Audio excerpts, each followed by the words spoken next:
Welcome to your sleep story.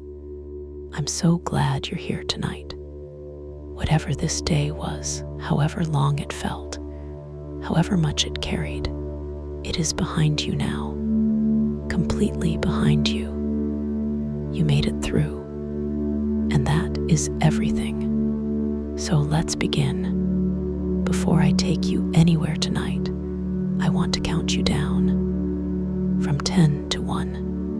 And as I count, I want you to allow yourself to sink just a little deeper into wherever you are right now. Feel the weight of your body. Feel what is beneath you, holding you.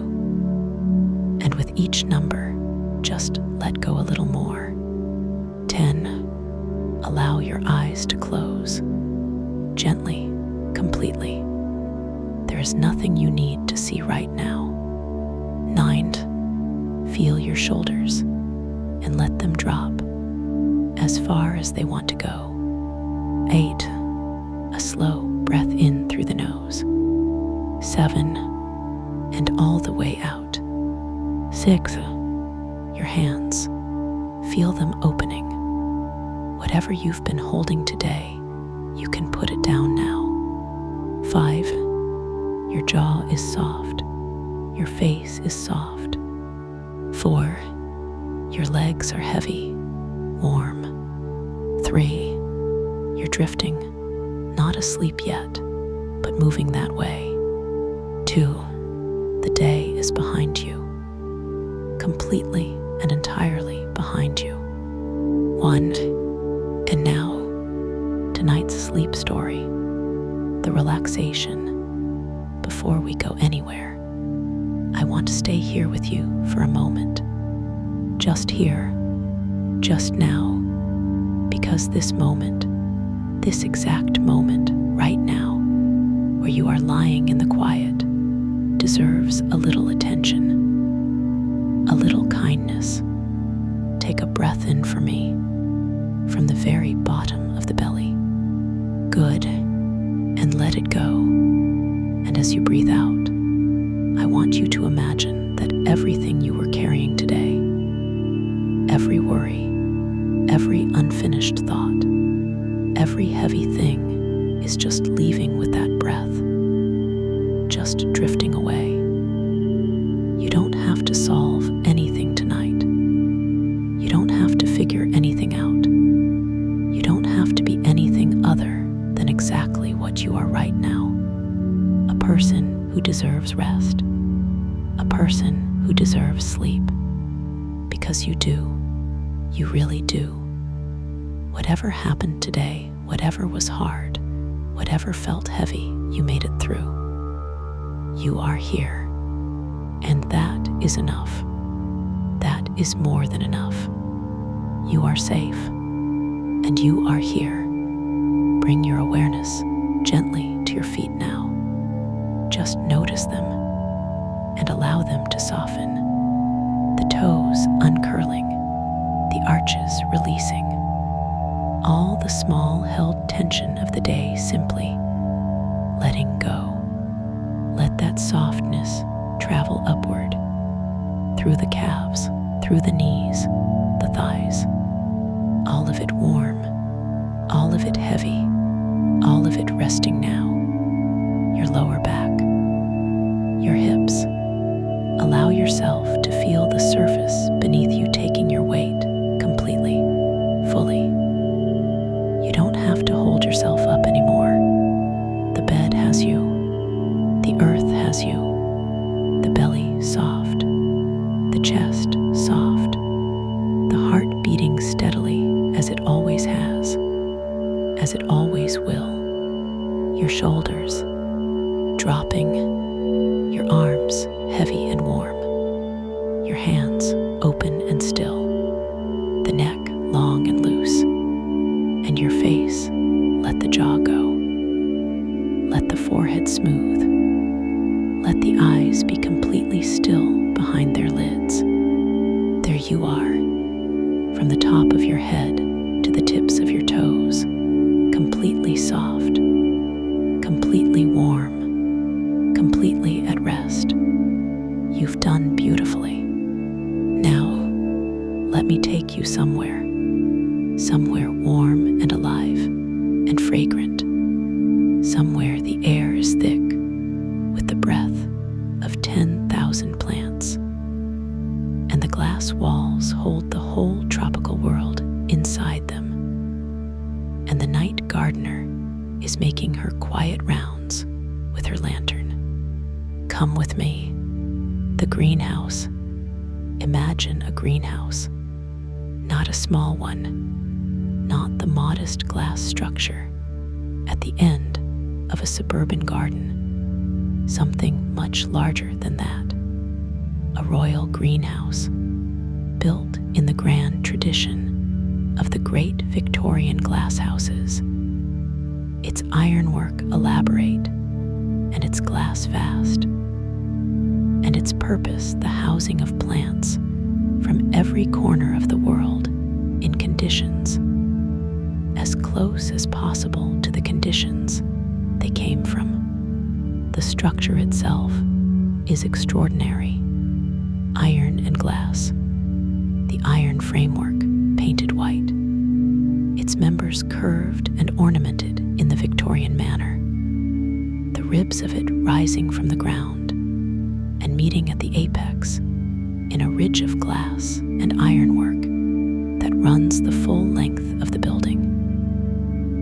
At night, from outside, the greenhouse glows, the interior lit by the residual warmth of the heating system, by the occasional lamp, the whole vast structure a lantern of glass in the dark park around it. 3 sections: the temperate house, the tropical house, the arid house, the house for the succulents and the cacti and the plants of the desert, kept dry and warm in their particular corner. Each section its own world, each world its own smell, its own temperature, its own quality of air. You are going in. A-R-R-I-V-I-N-G. The door, a small iron door set into the base of the south-facing glass wall, not the public entrance, which is grand and arched and used in the daytime. This is the staff entrance, the night gardener's entrance, plain and functional and hers. The key is old, large iron, the kind of key that has real weight in the hand, that fits into a real lock rather than the electronic systems of modern buildings. It turns, the door opens, and the warmth, it meets you before the smell, almost the warmth of the greenhouse interior, which is kept at a temperature that the plants require. And that happens to be exactly the temperature of a warm summer evening, even in the middle of a cold November night. Step inside. The door closes behind you, and the night, with its cold and its dark, is outside. In here is everything else. Yeliyanawar. Her name is Alina. She has been the night gardener of this greenhouse for 19 years. She comes at 9 in the evening. She leaves at 6 in the morning. In between, the greenhouse is hers, not hers to own, not hers in the way a house is yours, but hers in the way that a place becomes yours when you have given it your faithful attention for a very long time, when you know every plant in it by name and by need, when you can tell in the dark, by smell alone, which section you are in and what the air is trying to tell you. Alina is 52. She came to this work by a path that was not direct. She had been a botanist, a proper academic botanist. Her doctorate on the reproductive biology of orchids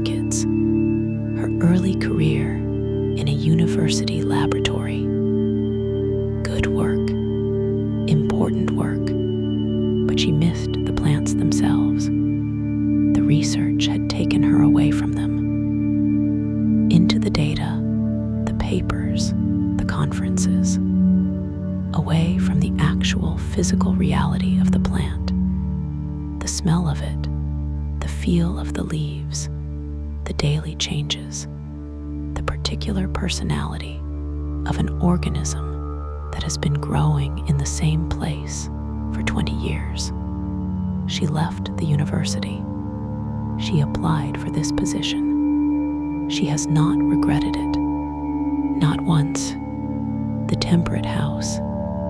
She begins her rounds in the temperate house, the largest section, the one closest to the staff entrance, which is why she always begins here. The logical start to a circuit that will take her through all 3 sections before she begins her other work.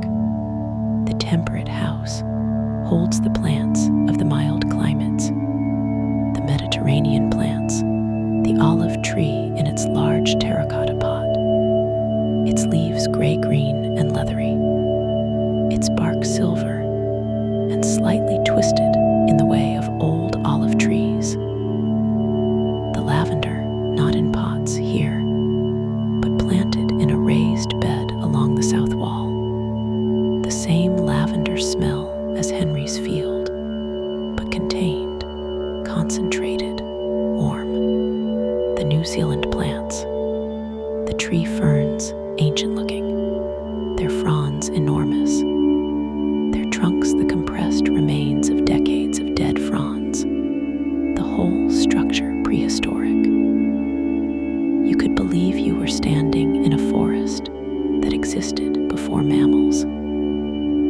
These ferns are that old in their lineage, their form unchanged since before the first flower bloomed on earth. The camellias along the north wall, a row of camellias in flower, even at this hour, even in November, because in here it is not November. In here the temperature and the light and the humidity have conspired to tell the camellias it is March. And the camellias, believing this, are flowering, pink and white and deep red. Perfect. Alina checks them as she passes. She knows each one. She knows which one tends to hold its petals too long until they brown at the edges. She knows which one drops them at the slightest disturbance. She knows the one in the corner that bloomed for the first time 3 years ago after a decade of simply growing. The day it opened its first flower, she stood in front of it for 10 minutes without moving. She checks them. All is well. The smell. Let me stay here a moment. In the temperate house, with the smell, because the smell of a greenhouse is unlike the smell of any other place. It is the smell of life, concentrated, layered, complex. The biological smell of 10,000 living things in a contained space, each one giving off its particular chemical signature, the whole creating something that is rich and green and warm and slightly sweet and slightly earthy all at once. The lavender from the raised bed, the faint resinous smell of the conifer in the northeast corner, a Chilean monkey puzzle, its branches stiff and geometric, its smell the smell of something very old. The earth, the compost and the potting mix, and the soil of the beds, warm earth, moist earth, the deep biological smell of living soil. The same smell as any garden, but concentrated here by the enclosure, by the warmth, by the sheer quantity of it, and something green, something that is the smell of photosynthesis itself, almost the clean, faintly oxygen-rich smell of air that has been processed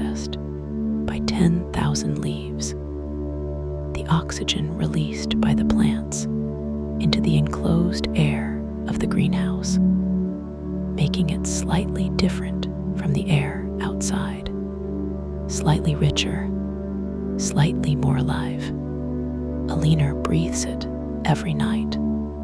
She does not notice it anymore, the way you do not notice the air of your own home. But you notice it, and the noticing slows you down. Further, the tropical house, through the glass door in the internal wall, the tropical house, the temperature rises immediately.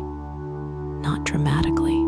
The greenhouse maintains each section carefully, the gradients between them managed. But the shift is real. The air heavier here, warmer, more humid, the humidity visible, almost, in the way the light seems slightly thicker, slightly more present. The plants of the tropics, different in every way from the temperate house, larger, more dramatic. The leaves enormous, some of them the size of a table, the tropical giants like the monstera and the philodendron and the banana palm. Their leaves evolved for gathering the filtered light of the rainforest floor. The colors in the temperate house, the colors were restrained, green and gray-green, and the whites and pinks of the camellias. In the tropical house, the colors are not restrained. Red, orange, yellow, purple, the bromeliads in the hanging baskets, their colors extraordinary. The red of a bromeliad, not the red of a rose, or the red of a maple leaf, but something more intense, more foreign, more itself. The orchids, along the east wall of the tropical house, the orchid section, hundreds of them, not all flowering. Many orchids spend most of their time simply being green, the flower an occasional event, a punctuation mark in the long prose of their lives. But some are flowering tonight. Alina stops at each one. She knows them. She knows which has been flowering for 3 weeks and is nearing the end of its bloom. She knows which is about to open. She can see it in the bud. The color just visible through the thin green membrane. She notes it. Tomorrow she will tell the day gardener. The night blooming flowers. In the tropical house, at this hour, the night blooming plants are awake. This is one of the things Alina loves most about working the night shift. The night blooming flowers, plants that have evolved to open their flowers in darkness because their pollinators are creatures of the night. Moths, in the case of many of them. Bats, in the case of others. The white flowers that are visible in the dark. The heavy fragrance that carries further in the cool night air. The moonflower, trained up a bamboo pole in the center of the tropical house. Its large white flowers open now, the blooms the size of a dinner plate, their whiteness extraordinary in the greenhouse's soft light. Each flower lasts one night. This one opened at dusk. By morning, it will be closed, spent, giving way to the next bud in the sequence. Alina stands beside it. She always stands beside the moonflower when it is blooming. The smell of it, sweet, complex, slightly narcotic. The smell designed by evolution to attract the moth that carries its pollen. A smell that seems almost too much, almost overwhelming. And then you breathe it again, and it is exactly right. the night blooming cereus. In the corner, a cactus, apparently. Its appearance in the day unremarkable. But tonight, one of its flowers is open, enormous, white. The petals arranged in a complex spiral that takes your breath away when you see it unexpectedly. One flower, one night, and then gone. Alina knew it was coming. She has been watching the bud for a week. She planned to be near this corner of the tropical house tonight when it opened. She saw it open. She stood in the warm air of the tropical house, in the smell of the moonflower and the cereus, in the dark of the night, outside the glass walls. And she watched the cereus flower open. It took 40 minutes. She stayed for all of it. The arid house, the third section, through another internal door. And through this door, the shift is most dramatic. Drier, immediately, noticeably drier. The air in the arid house is kept at a low humidity because the plants here, the cacti, the succulents, the plants of the desert, and the semi-arid scrubland, cannot tolerate moisture in the way the tropical plants require it. The smell is different here too, cleaner, sparer. The earthy richness of the other sections absent. The soil here is sand and grit, the biological complexity of a moist garden bed replaced by the spare, mineral smell of dry ground. The plants, beautiful in their strangeness. The cacti, every shape imaginable, every adaptation of the cactus form on display. The tall columnar ones in the back, their arms raised in the gesture that makes them look human, not human exactly, but present, like witnesses. The round ones, globular, their ribs running up and down their surface, like the segments of an orange. The flat-padded ones, their pads spreading horizontally, the last surviving members of a lineage that has been in the Americas for 40 million years.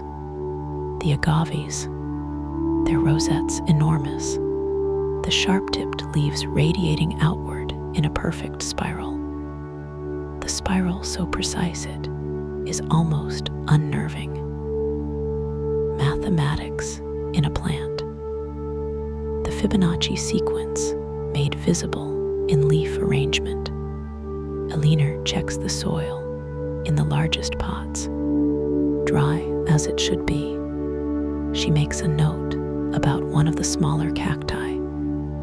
It needs repotting, the roots beginning to show at the drainage holes. She will attend to it next week. She always attends to what she notes. What ELENOR, KNOWS. Alina knows what the day gardeners cannot know. This is not said competitively. She would not say it that way.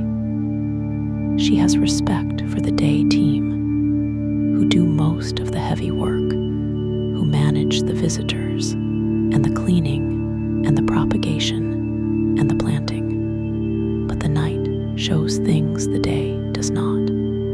The plants at night are different, not dramatically, but differently present. In the day they are performing, in a way.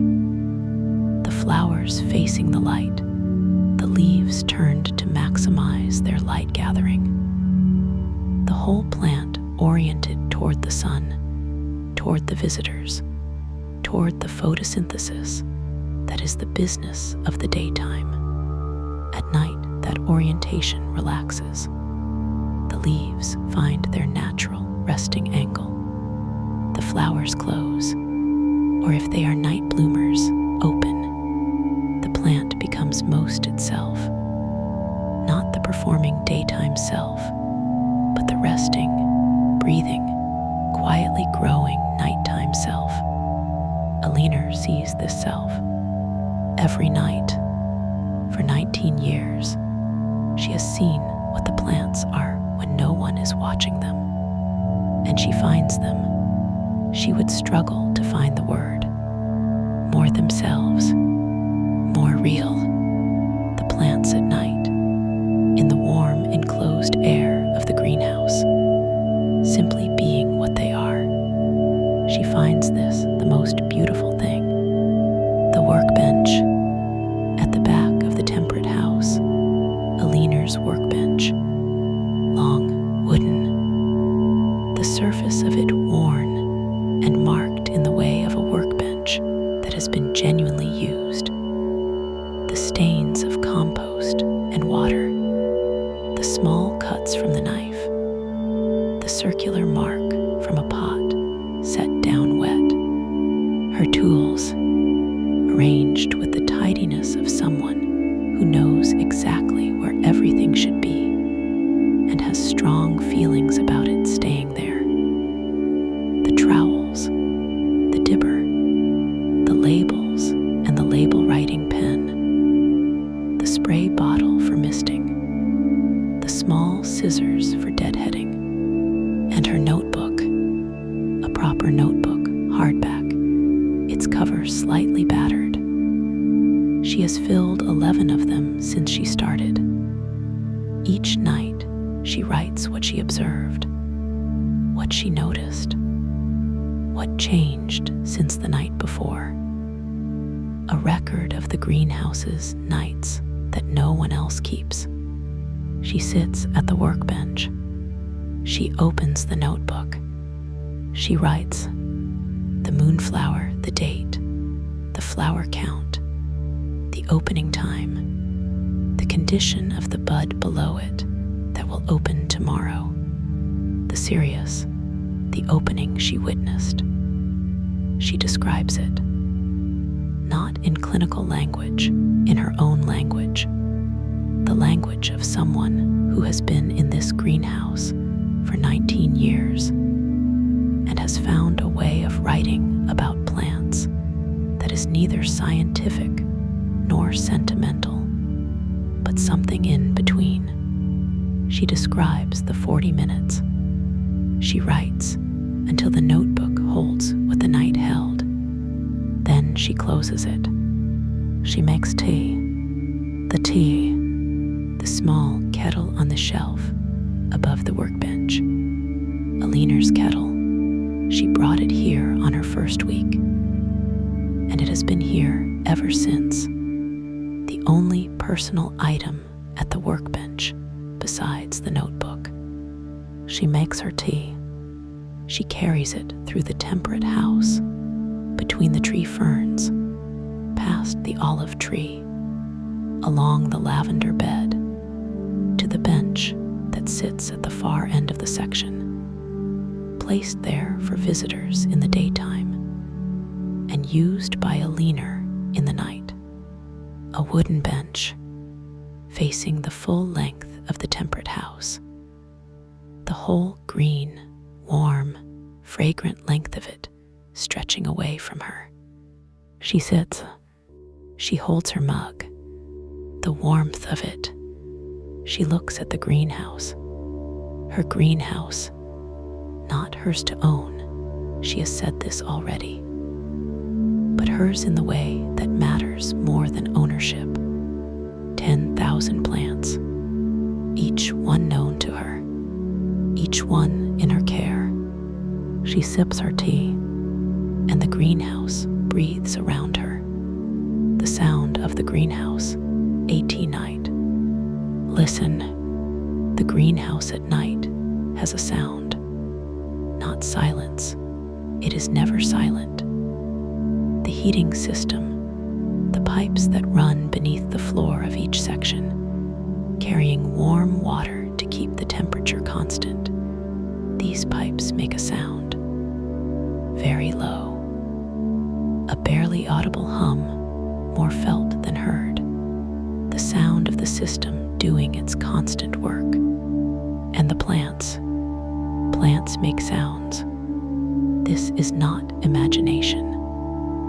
Plants make sounds. Researchers have recorded them.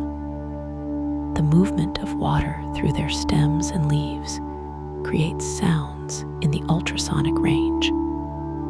The cells expanding and contracting make sounds. The root growth through the soil makes sounds. A leaner cannot hear these sounds, but she knows they are there.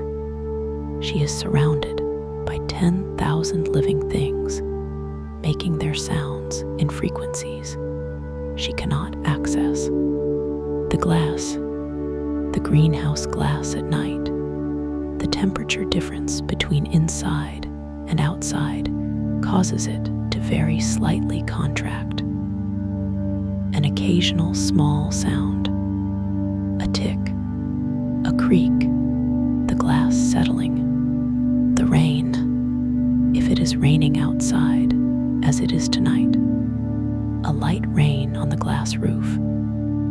You can hear it in the greenhouse as a soft, continuous, completely peaceful sound, amplified slightly by the glass and the interior space. The rain on the greenhouse roof, outside, in here warm, the rain outside and the warmth inside. Alina with her tea, the plants around her, all of it together. The ancient cycad, in the center of the temperate house, the cycad. It stands alone, in a large terracotta pot, the pot itself old and heavy. The cycad in it, the reason the pot has not been moved in 20 years. The weight of the combination, plant and pot, far beyond what could be easily shifted. The cycad is old, very old, not 700 years, not 300, but old for a plant that is not a tree. The label beside it gives its date of acquisition as 1847. It was not young when it came here. The estimate of its age when it arrived was perhaps 60 years, 170 years old, possibly older. A plant that was alive before your grandparents were born, before their grandparents. A leaner stands beside it sometimes, the way Elias stands beside the red-bound book on the shelf, the way Thomas stops for the midnight bell. She does not touch it. The oils of human skin are not good for the ancient waxy surface of the cycad's leaves. She simply stands beside it. She has stood beside it hundreds of times. She will stand beside it hundreds more. She finds it comforting is not quite the right word. Steadying, perhaps. The presence of something very old, still living, still pushing its new fronds up from the center, with the same patient growth it has always had.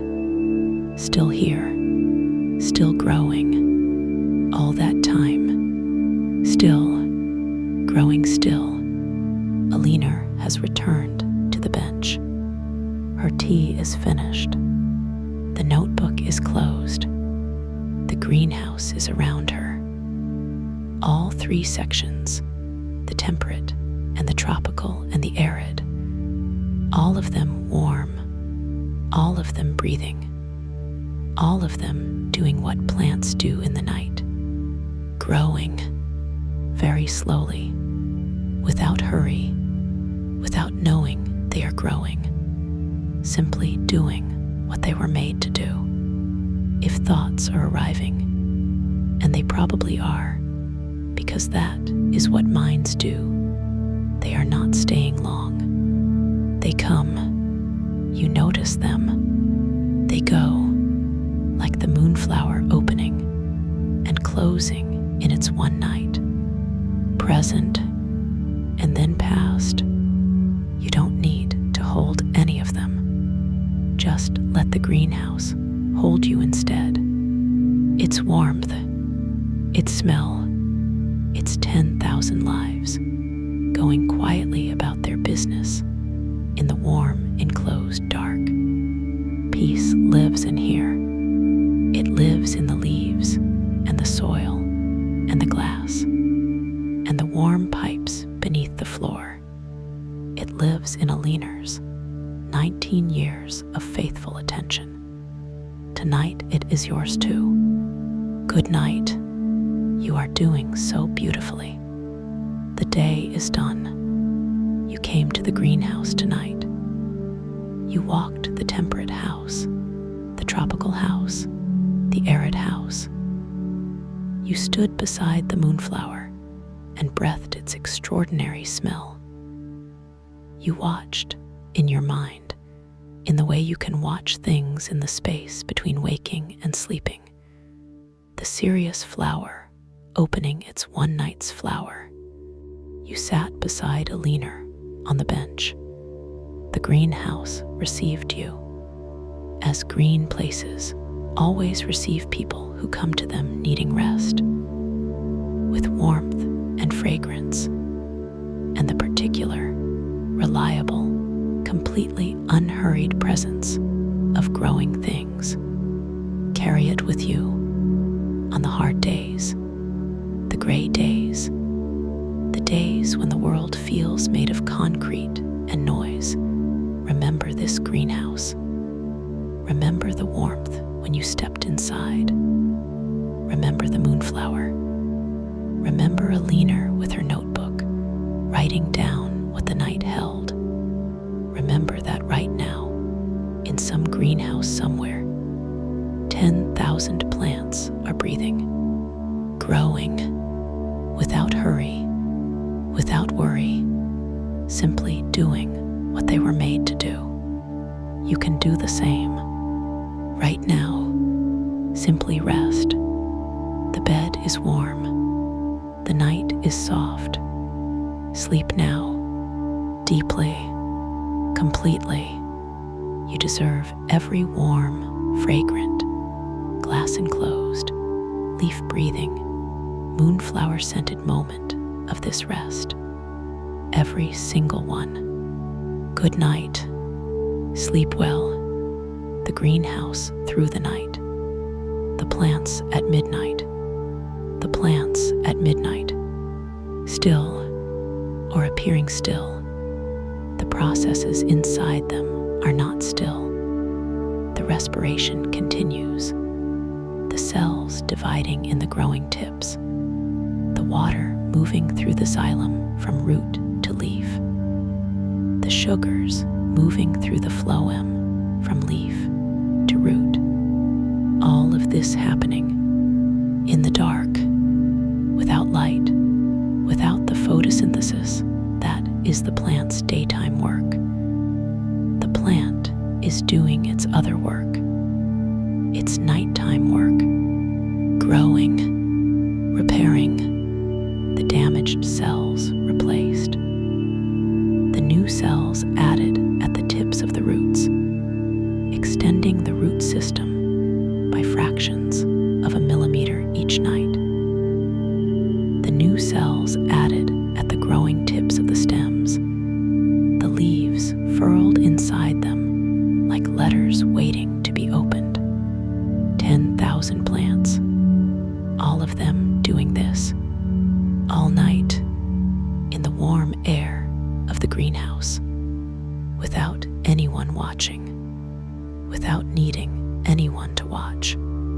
What the moonflower knows. The moonflower does not know it is beautiful.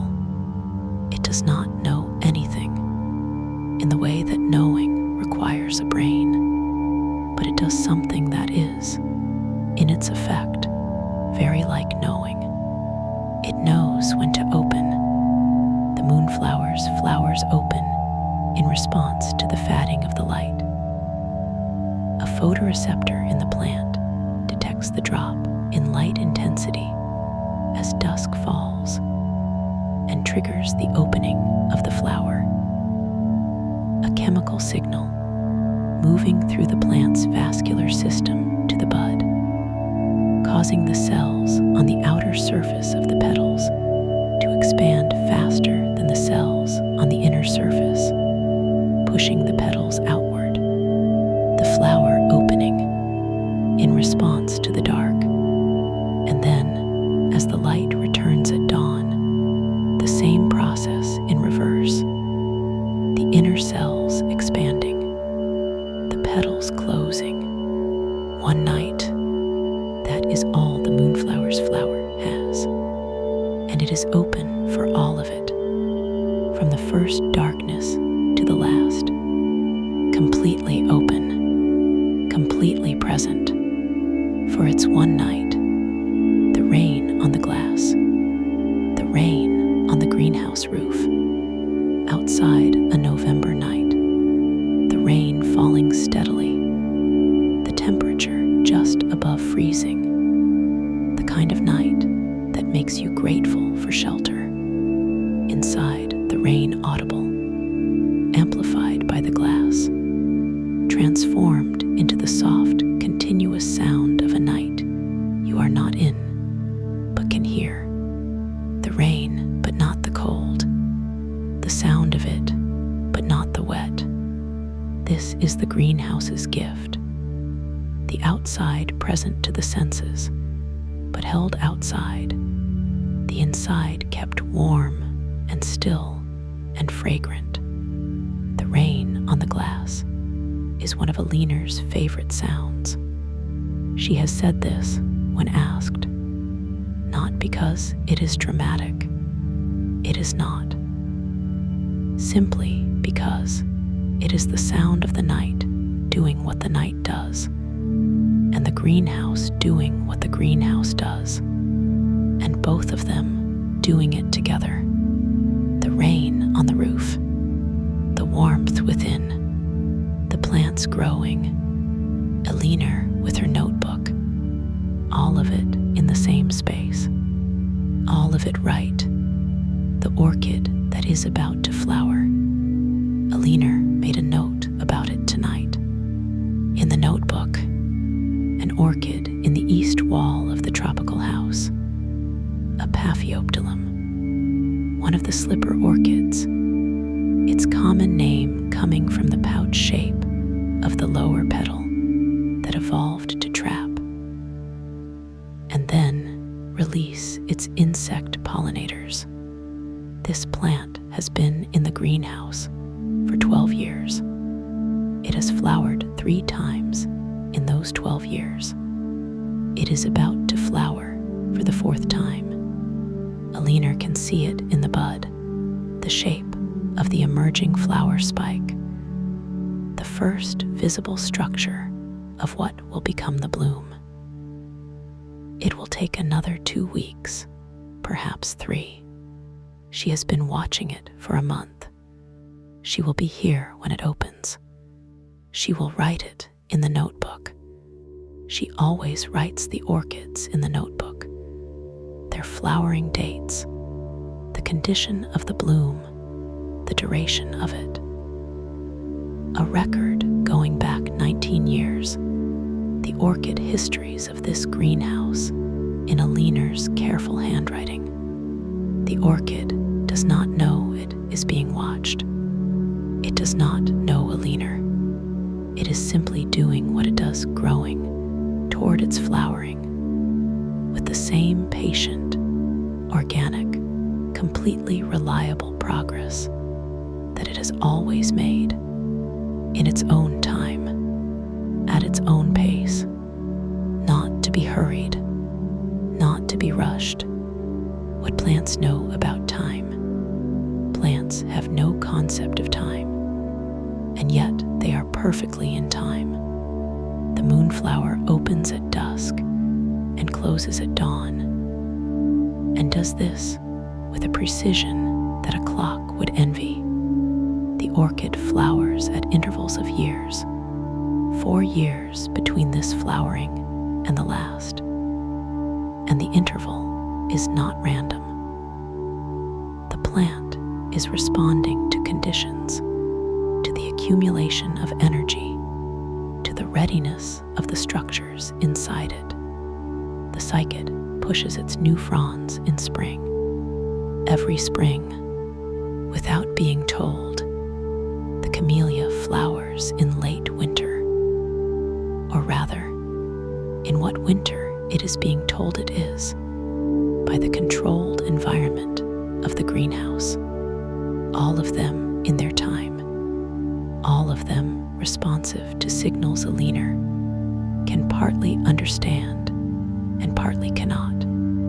The plants know time the way the tide knows time, not through cognition, but through deep, old, completely reliable biology. They are never late. They are never early. They are always exactly when they are. The dawn light through glass.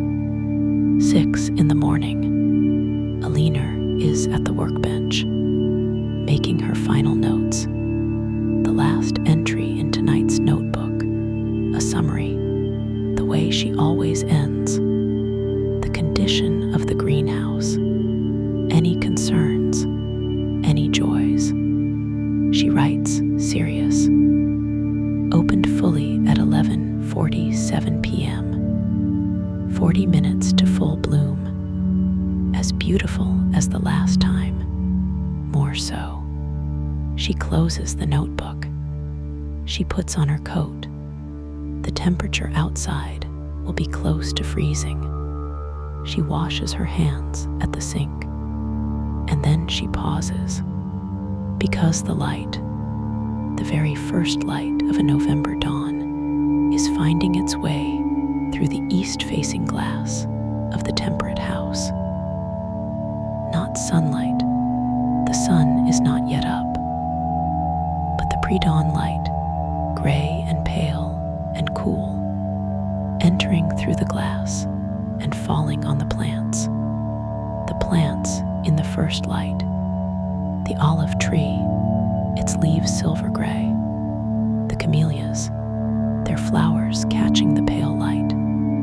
The tree ferns, their fronds enormous and still. All of them in the first light of a new day. A leaner stands in it for a moment. She has seen this many times, many hundreds of times, and it is still this particular thing, the greenhouse in the first light, before the day team arrives, before the visitors, before the noise and the footsteps and the questions and the busyness of a place open to the public. Just this, just a leaner, and the plants, and the first light, and the rain outside still falling, and the warmth inside still holding. Then she picks up her bag. She turns off the workbench lamp. She goes to the door.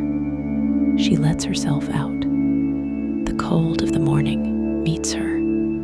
Behind her, the greenhouse, lit now by the gray dawn, still warm, still breathing. The 10,000 plants doing what they always do, growing. The moonflower has closed. It's one night done. The cereus flower is done. The orchid bud is waiting. The cycad is still. The olive tree is still. The tree ferns are still. The camellias are resting. The rain is on the roof. The pipes are warm beneath the floor. Eliner has gone home. The notebook is on the shelf. The first gray light is finding the glass. And the greenhouse is breathing. 10,000 breaths. Quiet, warmed, unhurried, and you are sleeping deeply, completely, peacefully, in the warmth of the greenhouse, in green, fragrant air, among the 10,000 lives, all of them growing, slowly, without hurry, without worry, as you rest. This is exactly where you should be. This is exactly what you deserve. Every warm, fragrant, glass enclosed, leaf breathing, moonflower scented moment. Every single one. You are safe. You are held. You are at peace. Good night, dear friend. Sleep well. Sleep deeply. Good night.